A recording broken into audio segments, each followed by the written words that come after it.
Bismillahirrahmanirrahim. Sebelumnya kita bermohon kepada Allah Subhanahu wa taala semoga salat maghrib yang telah kita tunaikan dengan berjamaah diterima oleh Allah Subhanahu wa taala sebagai amal saleh yang pernah kita kerjakan dengan ikhlas di dunia ini.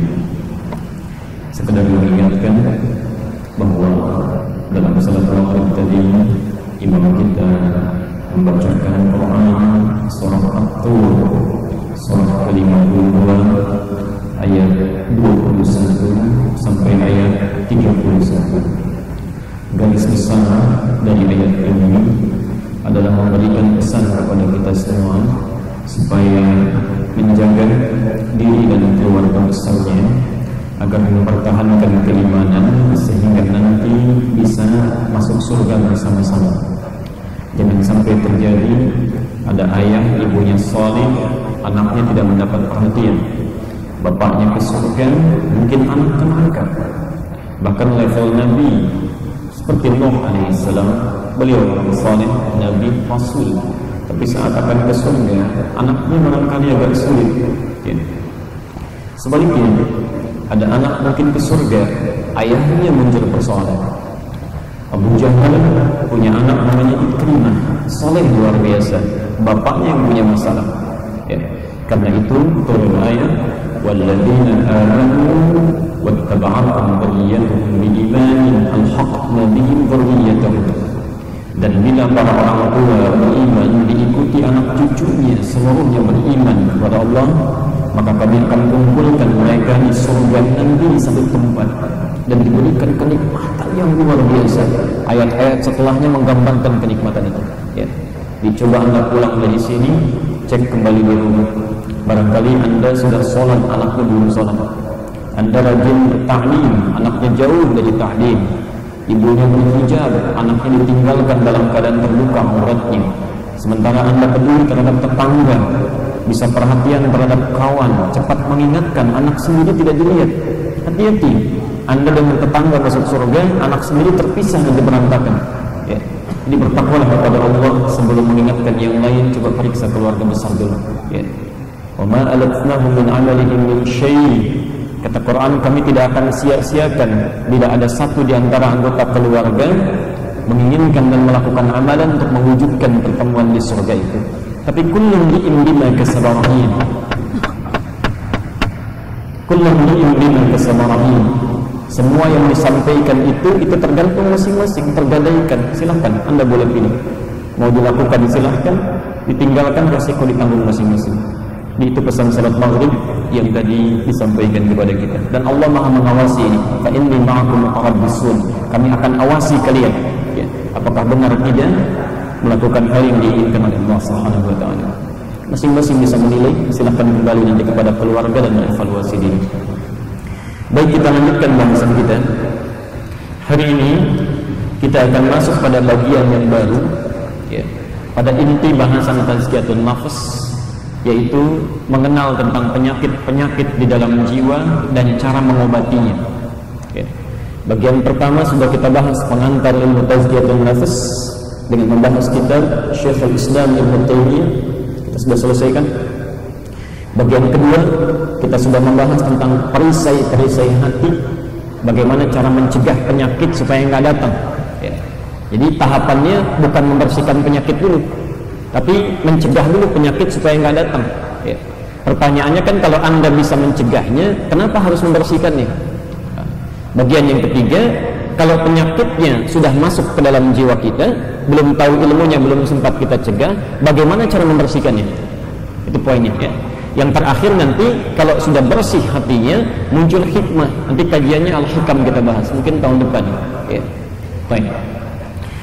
Sebelum kita bahas penyakit-penyakit hati dan cara membersihkannya, ini sudah siapkan nanti, Anda bisa copy ya untuk selanjutnya. Kita akan bahas dulu untuk membedakan di mana penyakit itu singgah, apa dampaknya terhadap perilaku, dan sistem kerjanya seperti apa ya. Setelah itu baru kita ambil satu jenis penyakit, kita urai pelan-pelan nanti. Jadi setiap pertemuan kita ambil jenis-jenis penyakitnya dulu ya. Baik. Anda bisa catat dulu barangkali ayatnya. Satu, Anda bisa lihat Quran surah kedua Al-Baqarah ayat 10. Quran surah kedua Al-Baqarah ayat 10. Kemudian cara kerjanya Quran surah ke-12 Yusuf ayat 53. Ya, Quran surah 12 Yusuf ayat 53. Kita punya mic terpisah. Kalau saya berdiri suaranya terdengar. Baik. Sekarang perhatikan. Kita pernah bahas dulu perbedaan antara jiwa dengan hati, ya, nafas dengan kolbu, ya. Anda bisa lihat kembali catatannya. Jiwa, nafas, saya uraikan dengan cepat, itu gambaran dari roh kalau sudah masuk ke dalam raga, ya. Masih ingat ya? Baik. Roh masuk ke dalam fisik kita, maka ketika masuk rohnya berubah nama dari roh menjadi nafas, ya. Di situ kemudian disempurnakan, diberikan dua unsur. Ada yang baik disebut dengan takwa, yang jelek disebut apa? Fujur. Dalilnya Quran surah 91 Asy-Syams, ya, ayat 7 sampai 10. Wa nafsi wa ma sawwaha. Ketika roh masuk ke dalam jiwa, ke dalam raga, berubah jadi nafas, disempurnakan oleh Allah. Fa'alhamaha fujuraha wa taqwaha. Nah, setiap pergerakan antara takwa dengan fujur, karena takwa cenderung pada kebaikan, fujur cenderung pada keburukan, ya, selalu bertolak belakang. Karena itu keadaan jiwa jarang tentram. Kadang-kadang sekarang tenang, 5 menit kemudian mikirkan yang lain, gelisah lagi, ya. Saling memberikan pengaruh, ya. Karena keadaannya selalu terbolak-balik, tenang, gelisah, tentram, kadang-kadang resah lagi. Dalam bahasa Arab, sesuatu yang tidak tentram terbolak-balik disebut dengan quluba. Karena itu kita berdoa, ya muqallibal qulub, ya. Nah, quluba keadaannya, qalbun nama tempatnya, ya, qalbun, ya. Jadi asalnya qalbun itu bukan hati, bukan jantung, tapi itu nama bagi suatu tempat yang di dalamnya ada gejolak yang tidak pernah tentram. Jelas di sini? Dan pandu, ya. Nah, penyakit-penyakit yang pernah kita bahas dulu, yang kalau tidak sanggup kita cegah, maka kolbu ini, ya, yang di dalamnya ada nafas ini isinya takwa, dorongan kepada perbuatan yang positif, ya. Kemudian fujur, fa'alhamaha fujuraha wa taqwaha, dorongan pada yang negatif. Ini demikian isinya. Alhamdulillah. Kalau Anda tidak bisa cegah penyakit masuk, misal ada penyakit iri hati, ya, masuk ke sini, ya, maka mohon maaf, ini akan mempengaruhi keadaan kolbunya, ya. Ini iri hati, ini dendam misalnya, ini amarah, marah misalnya, maaf, kan amarah, ini marah, ya, macam-macam, ini cemburu, masuk pelan-pelan masuk sini, ya. Kalau sudah masuk ke sini, ya, ini otomatis akan mempengaruhi keadaan kolbun, bahkan menutup sifat takwa, masuknya ke fujur, terpengaruh, jadi titik nanti kotor, ya. Nah, penyakit kalau sudah masuk ke sini, ini nama penyakitnya disebut dengan maradun. Pelan-pelan. Jamaknya amradun. Jamaknya amradun.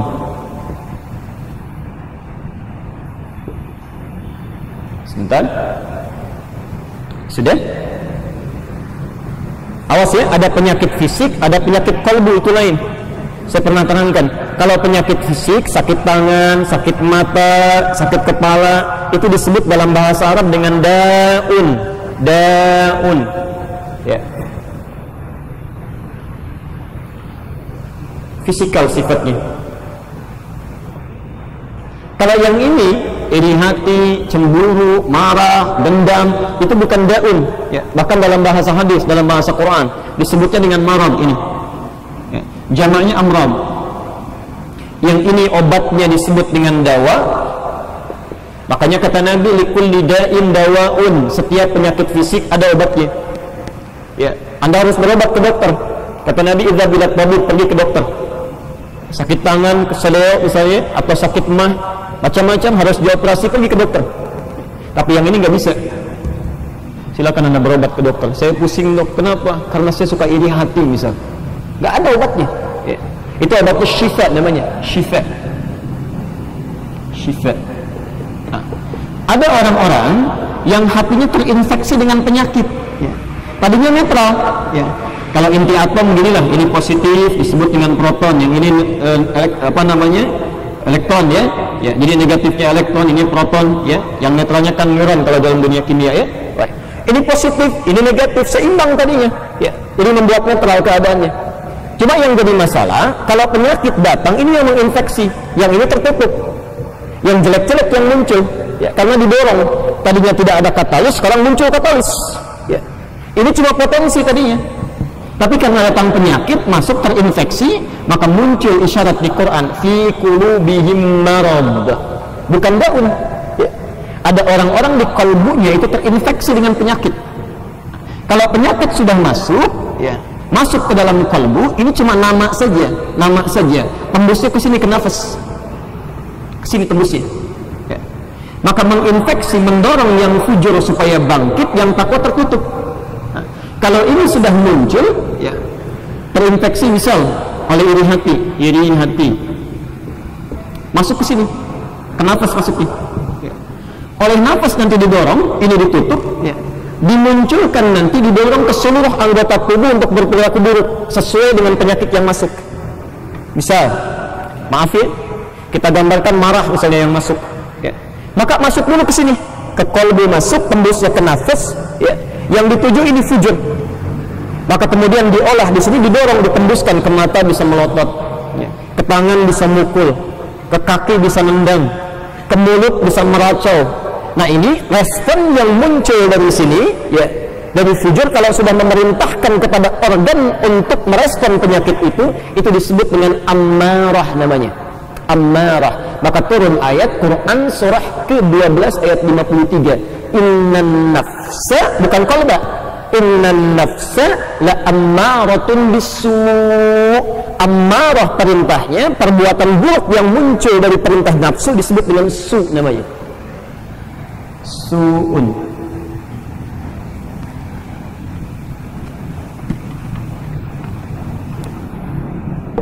Perhatikan, saya percepat, saya simpulkan ya. Lihat cara kerjanya, Ini qalbu, di dalamnya ada nafas.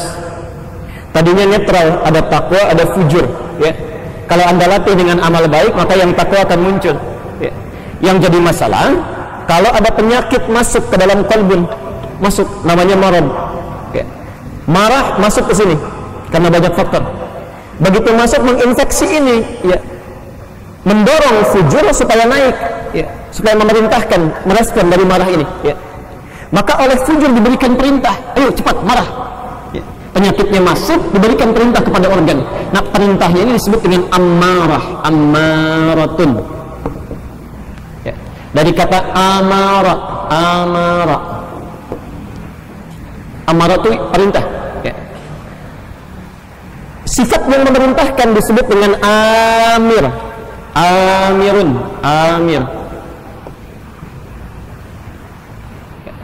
Orang yang punya kebijakan perintah, punya otoritas disebut dengan amir, disingkat jadi emir, ya. Sekarang diterjemahkan dengan pangeran, raja, emir, ya. Tapi kalau terus-terusan memerintahkan, mendorong, hampir tak putus, maka dirubah namanya dari amir menjadi ammarah atau ammarun. Maksudnya apa? Pelan-pelan. Ada isyarat di Quran, kalau nafsu sudah kemasukan penyakit, itu tidak mudah menghentikannya, akan terus, ya. Sekarang melotot, sudah tenang, kesananya tiba-tiba meracau mulutnya. Selesai meracau sampai rumah, pintu ditendang, nggak beres-beres itu, ya. Ini ada isyarat di Quran, ketika menggunakan tasydid, itu tidak redam seketika, ya. Jadi kalau penyakit sudah masuk ke dalam jiwa, menginfeksi ke sini, bahasa Qurannya pakai tasydid. Itu artinya tidak seketika bisa padam. Ya. Barangkali ketemu ustaz, diberikan nasihat, tenang. Begitu keluar dengan ustaz, tangan sudah mengepal lagi. Ini ammarah. Ya. Jelas di sini? ketika diteruskan kepada organ, ke mulut, ke mata, ke tangan. Nah, kalau organ ini sudah merespon, saya ulang, merespon dorongan dari nafsu, dari amarah tadi, maka responnya disebut dengan su, sesuatu yang buruk, yang tidak disukai. Su itu sesuatu yang tidak disukai. Ya. Anda senang, maaf, orang tersenyum atau orang cemberut, senang mana? Tersenyum. Anda senang mata yang teduh atau yang melotot? Yang teduh, yang melotot itu cenderung nggak disukai. Ya. Silakan kalau keluar dari sini pelototin aja orang, paling ditinggalin. Tapi kalau Anda senyum, ya orang juga senyum. Ya, asal tidak terus-terusan aja sampai rumah senyum saya kan. Nah, ini nih. Ya. Jadi turun ayat innan nafsa la ammaratun bisu. Maksud saya, kenapa saya urai dulu ini? Jika Anda sampai dengan maghrib ini punya gejala-gejala seperti ini, maka ada penyakit itu di hati yang harus dikeluarkan. Ada penyakit itu. Ya. Tiba-tiba misalnya ketemu kawan yang tadinya orang salaman jadi cari jalan yang lain, berarti ada penyakit di hati itu. Ya. Tiba-tiba ketemu teman misalnya salaman memalingkan muka, itu ada penyakit harus dikeluarkan. Hati-hati, kalau masih dalam bentuk masuk belum direspon, berarti penyakitnya belum parah, masih bisa ditahan, diolah. Ya. Tapi kalau sedang muncul respon, ini yang berbahaya, karena tidak bisa padam seketika. Ya. Jelas di sini? Baik. Kalau sudah jelas, mari kita bahas jenis-jenis penyakitnya. Nanti kita deteksi kira-kira kita ini kena penyakit yang mana. Bukan kita, mungkin saya, mungkin Anda. Baik, mari kita lihat. Sebentar. Bismillahirrahmanirrahim. Baik, kita pahami dulu teorinya ya, dari Quran. Kalau sudah runtuh jalan berpikirnya, lebih mudah nanti membahasnya. Saya kira ini bisa dicatat karena, mohon maaf, untuk nyari kitabnya nggak susah. Karena saya langsung keluarkan dari Quran ini. Ini Anda akan jarang temukan ini. Ya. Baik, kita bahas penyakit yang pertama, namanya al-ghadab. Al-ghadab sering diterjemahkan dengan marah. Ya.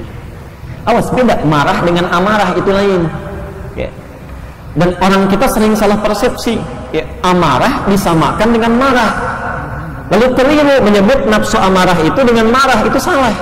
Ya. Ini nafsu amarah itu bukan marah. Oh, dia sedang dalam keadaan amarah, bukan. Ya. Amarah itu tadi yang saya terangkan bahasa Qur'annya, itu adalah perintah nafsu yang selalu mengarahkan pada keburukan. Jadi belum tentu amarahnya buruk, bukan. Ya. Bisa jadi bentuknya iri hati, dendam, marah. Ya. Ini amarah itu sifat nafsunya, bukan marahnya. Ya. Marahnya dalam bahasa Arab penyakitnya disebut dengan ghadab. Ghadabun, al-ghadab. Ya, ini penyakit yang pertama. Bismillah. Kita tulis dulu.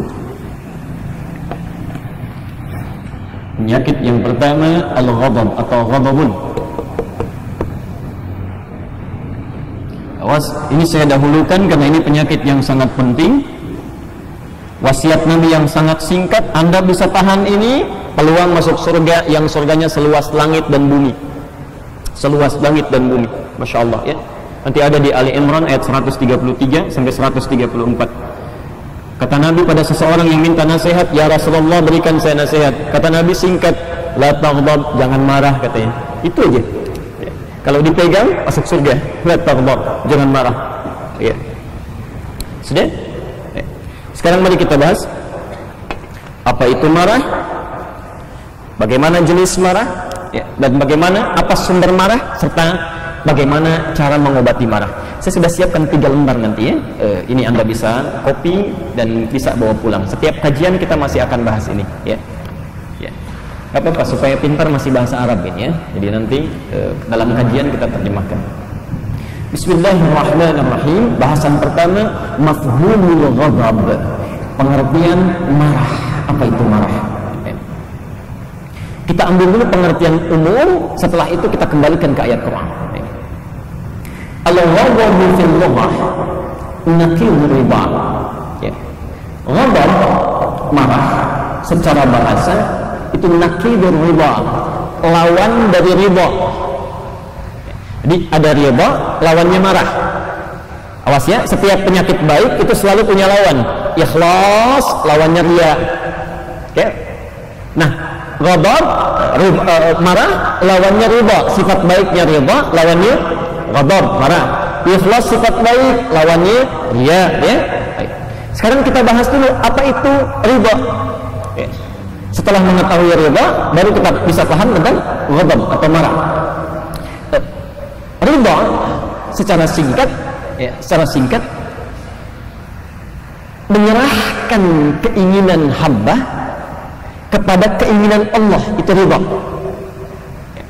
Menyerahkan keinginan hamba atau mengikutkan keinginan seorang hamba pada keinginan Allah, itu ridha namanya. Ya. Dan orang ridha biasanya selalu tenang, tidak gampang kecewa. Ya. Misal Anda bekerja, sudah bikin proposal bagus-bagus, ya, dikira-kira itu yang paling terbaik, semuanya memungkinkan, begitu diseleksi nggak lulus, ya. Ada situasi demikian. Nah, orang ridha itu langsung menyimpulkan, oh barangkali Allah berkehendak lain. Dia serahkan keinginan dia yang ingin diterima proyeknya kepada keinginan Allah yang belum menginginkan itu terjadi. Ya. Misal, ini banyak kasus seperti ini karena Qur'annya menyebutkan. Quran surah kedua Al-Baqarah ayat 216. Ya. Quran surah 2 Al-Baqarah ayat 216. Kutiba alaikumul qitalu wa huwa kurhul lakum. Ya. Diwajibkan atas Anda memerangi keadaan diri. Ya. Teks ayat ini berbicara tentang jihad, perjuangan fisik. Ya. Tapi konteksnya lebih luas. Bisa jihad melawan perasaan kita yang tidak baik. Ya. Jihad melawan sikap kita yang tidak benar. Wa huwa kurhul lakum, walaupun itu sulit, tidak disukai. Ya. Kadang-kadang ketika Anda kecewa kan menutup itu nggak mudah, ya. Ya. Apalagi dikecewakan orang. Sudah berusaha siap-siap, ya, sudah nanam modal, sudah bekerja, hasilnya diserobot orang. Ya. Kadang-kadang muncul amarah, ini tidak mudah, ya. Tidak mudah menekannya. Kata Quran, wa huwa kurhul lakum, walaupun itu kadang sulit untuk dilakukan, tapi harus kita kuasai diri itu. Ya. Inilah ridha. Berusaha kita lihat, diteruskan ayatnya. Asa an takrahu syai'an wa huwa khairul lakum. Boleh jadi Anda tidak menyukai sesuatu, di balik yang tidak kita suka, menurut Allah ada kebaikan besar di situ. Itu poinnya itu. Wa asa an tuhibbu syai'an wa huwa syarrun lakum.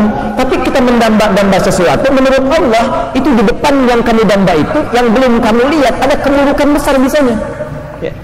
Mungkin Anda kan saat minta proyek rajin tahajud, rajin baca Quran, ya. Kalau Anda dapatkan proyek itu, mungkin ada yang haram di sana, pekerjaan terlalu padat, Anda akan tinggalkan sholat yang biasanya rutin, baca Quran yang sudah jadi rutinitas. Allah nggak suka itu. Nanti Allah kasih yang lebih, tapi bukan yang ini. Allahu ya'lamu wa antum la ta'lamun. Allah tahu masa depan, kamu nggak tahu, kata Quran gitu. Saat Anda menempatkan keinginan kita pada keinginan Allah, itu ridha namanya. Itu ridha. Jelas ya? Wah, sudah nyiapkan proposal, ramalan, ya. Ada pemuda yang ingin melamar seorang perempuan, siap-siap, begitu sampai ke sana ditolak, gitu kan? Tidak mudah itu perasaannya, macam-macam. Ya. Ada yang ingin lulus ujian, tes, di bimbel yang paling hebat, begitu pengumuman, gagal. Padahal di sekolah selalu ranking 1. Tidak mudah itu, tidak mudah. Nah, ketika Anda bisa menyertakan keinginan kita pada keinginan Allah, itu ridha. Lawannya ghadab. Marah lawannya, sudah terbayang ya?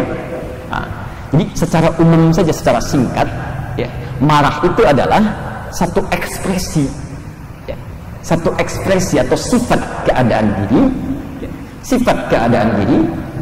Beda antara sifat dengan ekspresi, ya. Kalau ekspresi sudah ke sikap, ya. Satu sifat keadaan diri, satu sifat keadaan diri yang mengekspresikan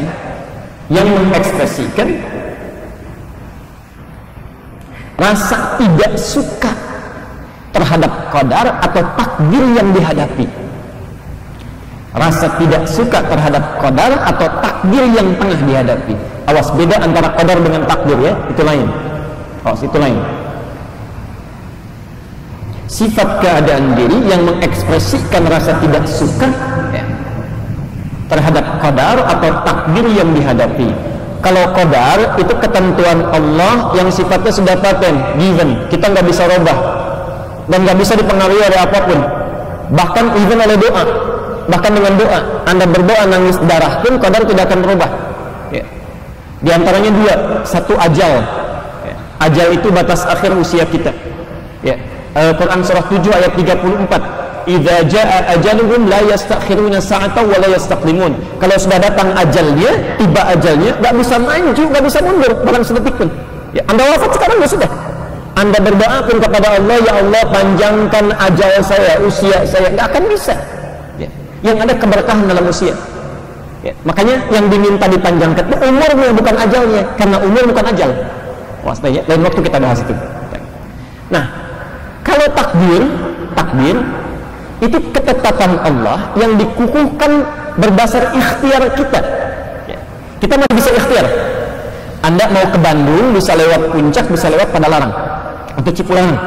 Bisa lewat Cipularang, bisa lewat Puncak. Anda memilih misalnya. Anda lewat Padalarang, ketika Anda ditetapkan lewat Padalarang atau Anda memilih lewat Cipularang, nah takdir Allah kemudian Allah kukuhkan lewat situ. Ternyata ada macet misalnya, Anda nggak suka. Kenapa tadi nggak lewat Puncak aja? Yang kedua lain, ya Allah, terima kasih Engkau berikan macet. Barangkali ada hikmah yang ada di sini. Itu riba. Tapi ketika Anda mulut mulai bicara, wajah mulai berubah, itu ghadab itu. Ghadab.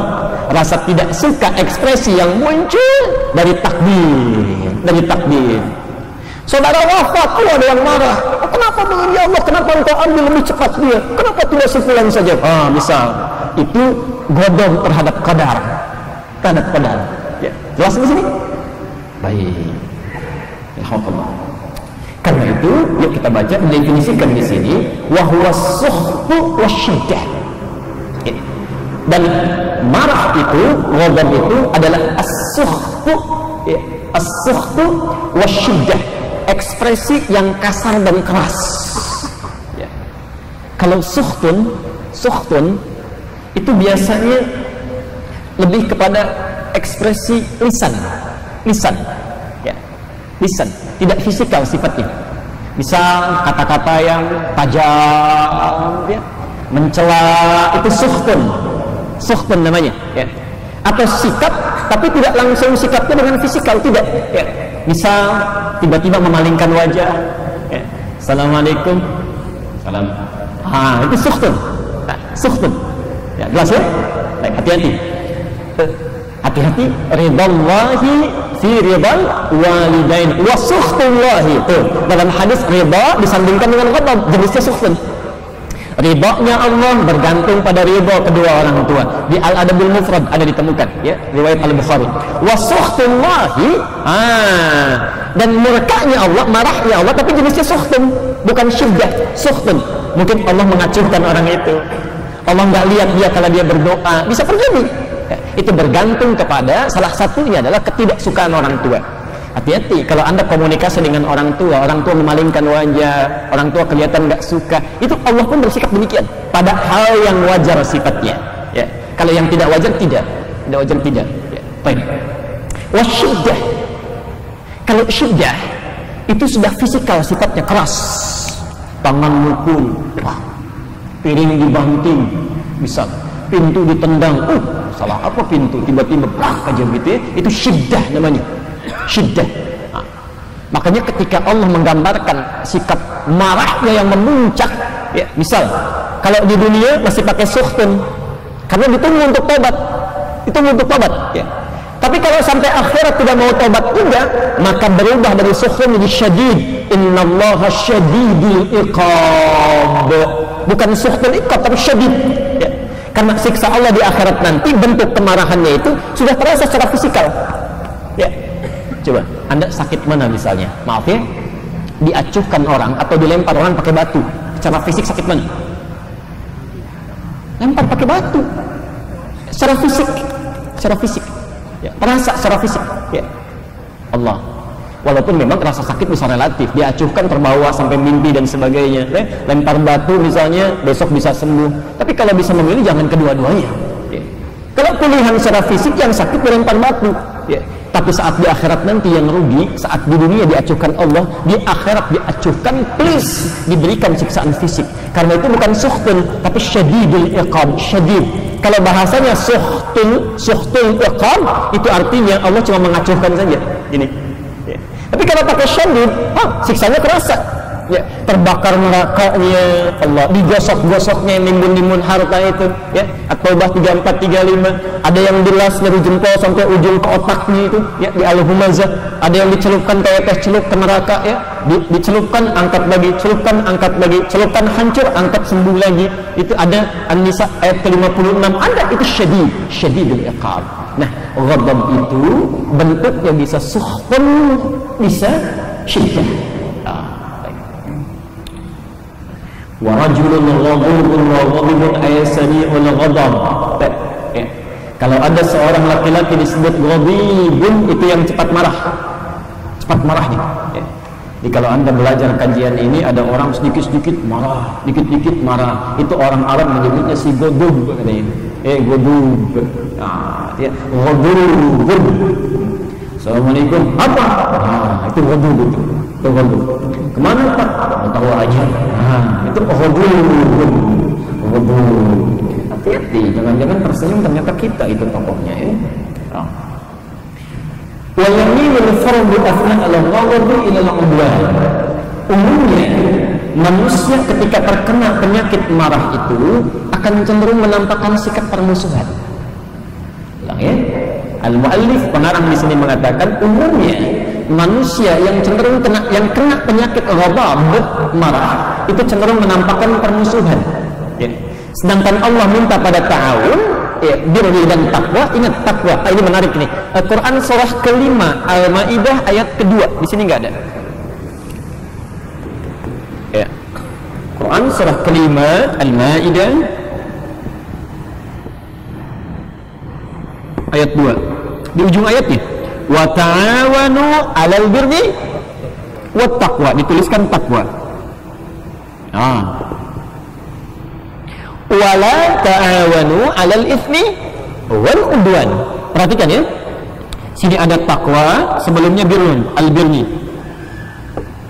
Lawan dari birrun dilawankan oleh Quran dengan ismun, dosa. Tapi takwa di sini di ayat ini dilawankan dengan udwan Allah. Padahal kita tahu bahwa takwa itu di surat Asy-Syams lawannya fujur kan? Fa'alhamaha fujuraha wa taqwaha. Perhatikan, ketika Quran menyandingkan takwa dengan udwan, ini artinya di jiwa seseorang sedang terkena penyakit. Ya. Kalau takwa disandingkan dengan fujur, itu masih netral, masih saling mempengaruhi. Kadang bisa baik. Kalau ditekan yang fujurnya, ketakwaan sering ditingkatkan dengan amal soleh. Ya. Tapi kalau fujurnya sudah dibuang, penyakitnya yang ditampilkan, ini artinya menunjukkan jiwanya sedang berpenyakit. Ya. Kata Quran, di antara sifat tadi yang tadi disebutkan, wa yamilul fardu asna ala ghadabi ila al-udwan.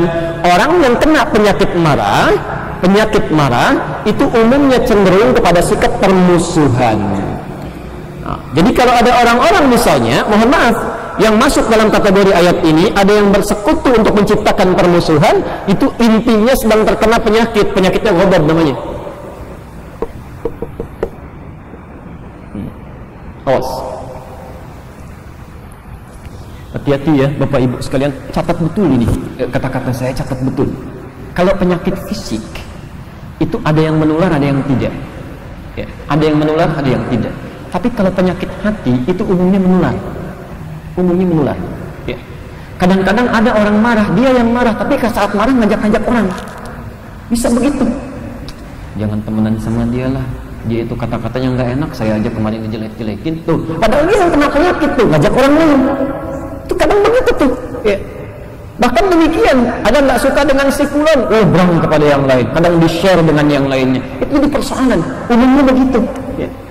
Si fulan yang punya penyakit iri hati, orang lain yang diajak, jadi menyebar itu, dosanya tidak mudah. Makanya disandingkan oleh Quran, sifat-sifat penyakit hati itu cenderung melahirkan dosa, ismun, bahasanya ismun. Ya. Wala ta'awanu 'alal ismi wal udwan. Jangan saling bersekutu. Kenapa ada kalimat saling di sini? Karena penyakit hati itu umumnya selalu mempengaruhi, menular pada yang lain dan cenderung melahirkan dosa. Nggak percaya silakan. Penyakit iri hati, kalau sudah iri, lisan bicara pasti gosip tuh muncul. Ya. Mata sudah melihat, sudah nggak suka, banyak hal yang didapatkan itu. Terus tangan menulis sesuatu yang tidak jelas, mulai bikin status, saling sindir macam-macam dan sebagainya, nggak beres. Ketahuan yang lain baru lagi, itu berat, itu berat. Yang paling berbahaya kadang-kadang, yang paling berbahaya, catat betul ini ya. Anda kalau sedang merasakan ada kena penyakit, berserah diri kepada Allah. Nanti kita lihat solusinya, ya. Obatnya kita lihat. Jangan dibuka, itu karena Allah masih tutup, masih tutup. Kalau Allah sedang tutup, Anda jangan buka. Karena saat Anda membukanya, begitu penyakit Anda sembuh, yang lain tidak mudah mengatasinya. Si A, tuh sampai terbang itu, ya, saking bahayanya. Si A punya penyakit, di-share ke si B, di-share ke si C. Ya. Penyakit A sudah sembuh, bermaafkan dengan si Fulan, tapi karena terlanjur di-share dengan si B, dengan si C, yang ini belum sembuh penyakitnya. Jadi ketika si A punya dosa dengan si B, misal dimaafkan oleh si B, ya, si A selesai dengan si B, tapi urusan si A dengan si ini yang disebarkan itu belum selesai.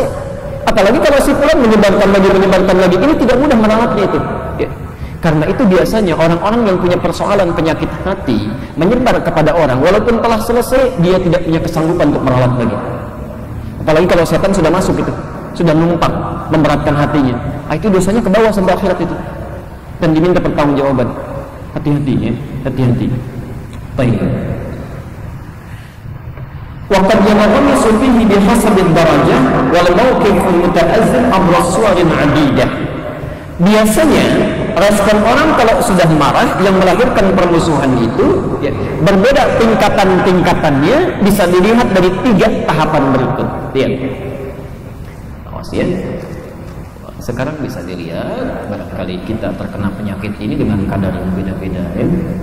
1, imanatun jasadiyah, tanda-tanda perubahan wajah fisik. Terdapat perubahan fisik gestur ya. Bisa di wajah, bisa di kaki, bisa di tangan, macam-macam. Kata hadiril wajhi, bisa diungkapkan dengan gestur wajah yang berubah. Wajah tadinya senyum, sekarang ini tipis senyum. Berarti kadarnya itu ada di situ. Hati-hati. Sekarang sudah memalingkan wajah. Bermasalah. Turun ke mulut. Pak, kenapa tadi nggak dijawab salam? Emang orang itu cari perhatian aja. Ke mulut itu. Ya. Turun ke tangan. Begitu buka gerbang, tetangga mau keluar, tutup lagi. Minta dia duluan. Hati-hati. Turun ke kaki, berpapasan di jalan, pindah arah. Waduh, bahaya ini. Itu ta'adilul wajhi wa harakatul yadi dalati ala sukhti. Perubahan gestur dari ujung kepala sampai ujung kaki yang menunjukkan kepada sukhtun, rasa tidak suka. Sukhtun belum syiddah. Kalau syiddah sudah mukul. Awas, hati-hati. Cek, barangkali kita duduk-duduk tenang di sini kelihatannya ada persoalan di rumah, ketemu istri, assalamualaikum, biasa aja kali. Awas tuh, itu di rumah, itu belum ke kantor, ya. Teman-teman sedang kumpul, Anda masuk langsung bubar. Berarti kita yang salah itu, bukan mereka yang dulu. Tanya 1, masih ada waktu? Berapa menit lagi? 2 menit, tipis kajian kita ya, terasa. Kedua, tadi kan gestur ya, belum bicara, baru wajah berubah, tidak menyenangkan, tangan macam-macam. Sekarang lafziyah, tingkatnya agak parah sedikit, agak menengah. Lafziyah sudah mulai muncul di lisan, diucapkan. Ya. Kalau tadi masih gestur, senyum mulai berkurang, tangan mulai bergerak, kaki mulai pindah, belum keras. Ya. Tapi sudah kelihatan tanda-tanda itu bermasalah. Ya. Jadi kalau Anda menemukan seseorang punya sikap demikian, berarti orang itu sedang punya masalah dengan Anda. Kena penyakit global, tapi masih ringan. Ya. Jadi Anda klarifikasi pun, mungkin kita minta maaf, harus bisa. Kalau Anda tidak mampu misalnya meminta maaf, setidaknya maafkan orang. Ya. Barangkali ada salah paham di situ, itu masih mudah meluruskannya. Tapi kalau sudah masuk yang kedua, lafziyah, sudah mulai keluar di lisan, diungkapkan ya. Kata wujihun naqdil jarih, seperti kata-kata yang melukai, sudah mulai mencela ya, sudah mulai mencela. Pak, barangkali saya ada salah. Memang Anda ini salah, apa tidak mengerti juga? Baru begitu. Ya. Awil ihanah, atau sudah merendahkan. Ya. Tadinya baru begitu. Ya. Maafkan saya Pak, naik lagi kalau kadang itu naik lagi. Oh, enggak perlu minta maaf, memang kamu enggak pernah belajar ya. Ibu dulu ngajarin apa dari dulu? Oh, sudah merendahkan. Di mana kamu sekolahnya? Oh, padahal dia S3 yang marah-marah S1. Mungkin begitu. Ya. Hati-hati. Tadi saya tutup dulu ya, karena ini mau habis kayaknya. Masih ada waktu? Oke. Tapi kasih tanda ya, kasih tanda tolong. Karena kita cuma sampai Isya. Yang terakhir al-huz'u was-sukhriyah. Allah. Kalau sukhriyah itu sudah melecehkan. Makanya bahasa Qur'annya itu la yaskhar qaumun min qaum. Ya ayyuhalladzina amanu, hai orang-orang yang beriman, di Al-Hujurat itu la yaskhar qaumun min qaum. Jangan saling melecehkan satu dengan yang lainnya. Kalau ini sudah memberikan doa, ada bahasa binatang, ya, bahasa pola macam-macam dan sebagainya, itu tingkatannya kasar itu. Kasar. Sudah bukan merendahkan lagi, ya. Baik. Yang terakhir saya tutup di sini ya. Jenis yang ketiga, al-i'tida'ul mubashir, permusuhan langsung, kontak fisik di sini. Itu yang paling parah. Ya. Wal idza'il jasadi, ya. Responnya sudah mulai pergerakan fisik, sudah mukul, ya. Kadang-kadang tahapannya beda-beda juga. Ada yang mukul benda dulu kan, ya. Begitu sudah mau marah, meja digebrak, ya. Salahnya dipancing lagi. Kalau berani jangan gebrak meja, ayo sini. Itu yang berantakan itu. Ya, sama-sama bermasalah itu. Ya, itu sudah ke fisik.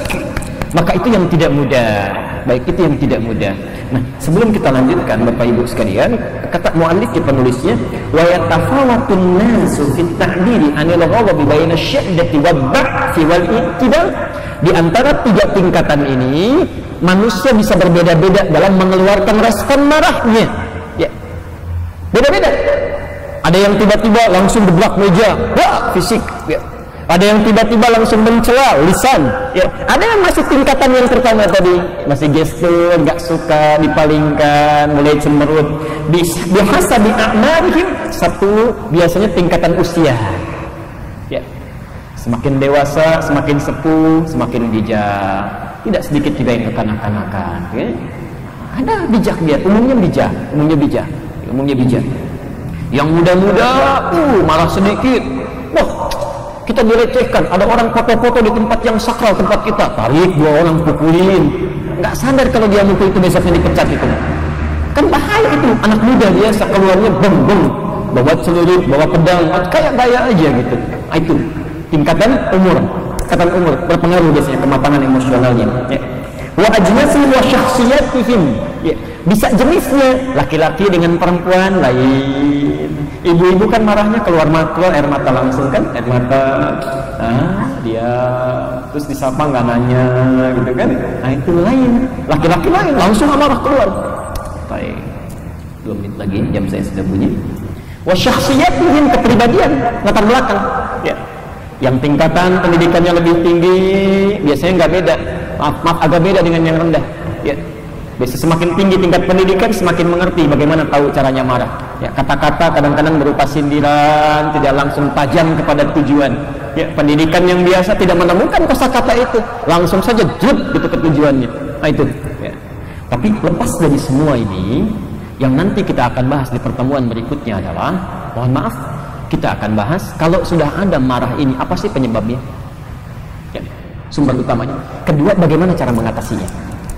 Dan ketiga, apakah semua marah itu buruk? Bukankah Musa pernah marah sambil narik janggutnya Harun? Apakah itu buruk? Ya. Atau jangan-jangan ada marah yang baik, ada marah yang tidak disukai?